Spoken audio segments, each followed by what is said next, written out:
Guys, Anil भाई blog में आपका बहुत बहुत स्वागत है। तो गाइस हम आए हुए हैं आज हाजी अली, आप देख सकते हो बहुत बढ़िया व्यू है इधर का। और यहाँ पे लगभग गाइस बहुत सारे लोग रोज आते हैं यहाँ पे दरगाह में आते हैं माथा टेकने, देख सकते हो आप लोग। और यहाँ पे मतलब हिंदू मुस्लिम कोई भी भाई आ सकते हैं, यहाँ पे किसी के लिए कोई मना नहीं है। और यहाँ पे गाइस सबसे अच्छा चीज़ ये है, यहाँ पे आपको कोई डिस्टर्ब करने वाला नहीं है।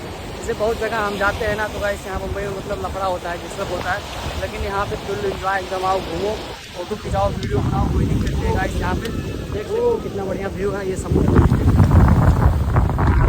रहा है, देख सकते हो। और यहाँ पे अभी क्या होगा, शाम को यहाँ पे पानी आ जाएगा ना, यहाँ पे शाम को पानी भर जाता है, आपको दिखाई दे रहा होगा, मिठाई वगैरह जमा हुआ है।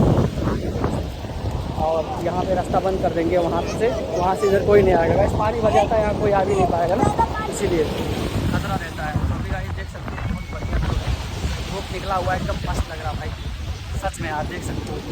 जब लग भाई कितने लोग जा रहे हैं यार, मजा आता है। भाई आपको दिख रहा होगा, दिखाई दे रहा है, नहर आ रहा है पूरा ऊपर ऊपर।